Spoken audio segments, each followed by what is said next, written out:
This chat. So we're starting off our day with a critical look at the state of Johannesburg's infrastructure. President Ramaphosa's visit yesterday highlighted the urgent need for government intervention as the city grapples with aging infrastructure, crippling roads as well as bridges, crumbling roads as well as bridges on the brink of collapse. But just how dire is the situation?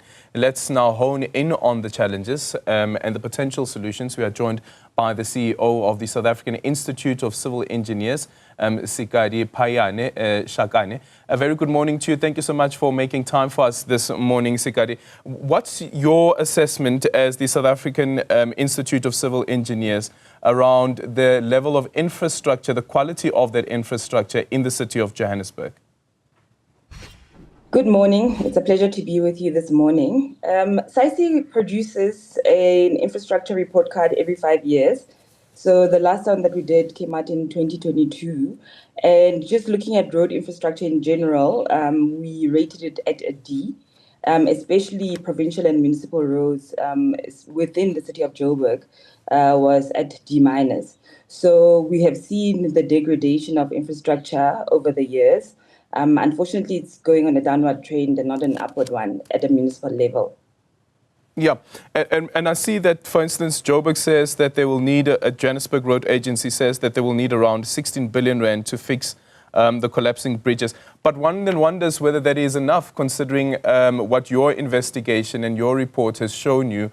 Also, that is a report from 2022. I can just imagine what has been happening over the past 3 years.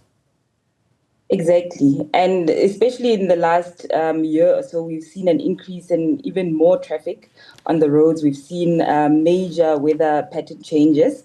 And we wonder whether these bridges and the roads have been designed to handle the amount of traffic and the weather changes that have happened in the past year or so. We will be producing our next report card in 2027, where most of these changes will be captured. 16 billion rand is a lot of money, and obviously the JRA does not have that money currently. So they will need to come up with innovative methods to be able to raise those funds to ensure that that maintenance takes place. Yeah, and during the State of the Nation address, the President speaking about money that will be invested, around 940 billion rand allocated for infrastructure over the next 3 years. From SAICI's perspective, what would be the most urgent priorities that we need to deal with? On one end, you have the aging infrastructure, but then on the other end, the point that you've just raised now is whether or not this infrastructure actually has the necessary capacity to deal with the number of cars, in the case of roads, that are in the city of Joburg's roads, and then on the other end, the population growth as well. And then you have climate as well.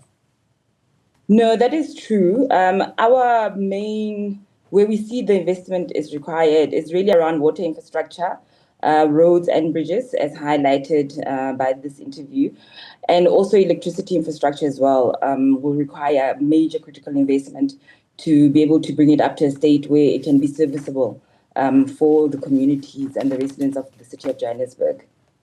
Yeah, but does that amount also, is that amount equal to that 8.7% to 11.2%? That is recommended by the World Bank around investment in infrastructure by a nation, 8.7% to 11.2% of GDP. Yeah, I think it is way less. Our calculations were that it was around 4% currently. But you must also remember that this is investment for new infrastructure. So what we are mainly advocating for is preventative maintenance and ensuring that cities also produce maintenance budgets. And currently, you're supposed to have about 5% for every infrastructure project that you roll out of the budget going towards maintenance, but it is far less than that currently. So it's not just about investing in new infrastructure, but ensuring that the ones that you do put out are maintained in the long run, which is not what is happening currently within cities. Then there's the turnaround time. If something happens to infrastructure. Yesterday, we were on reporting from one of the bridges, and the local councillor was saying that the incident had taken place a couple of years ago, and it was estimated that around 1.5 million rand will be needed. It wasn't fixed. which means that the cost around that could also continue to escalate. If you look at the incident that happened in Bree Street in Johannesburg as well, that construction is still ongoing. So for me, also the turnaround time around fixing infrastructure that is collapsing.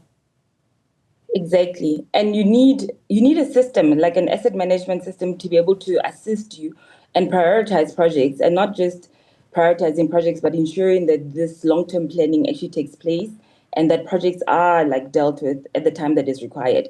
And in certain cases, it's really simple things like cleaning bridges and culverts, desilting your streams, clearing overgrown vegetation, which can lead to flooding, which is not done on a year-to-year basis.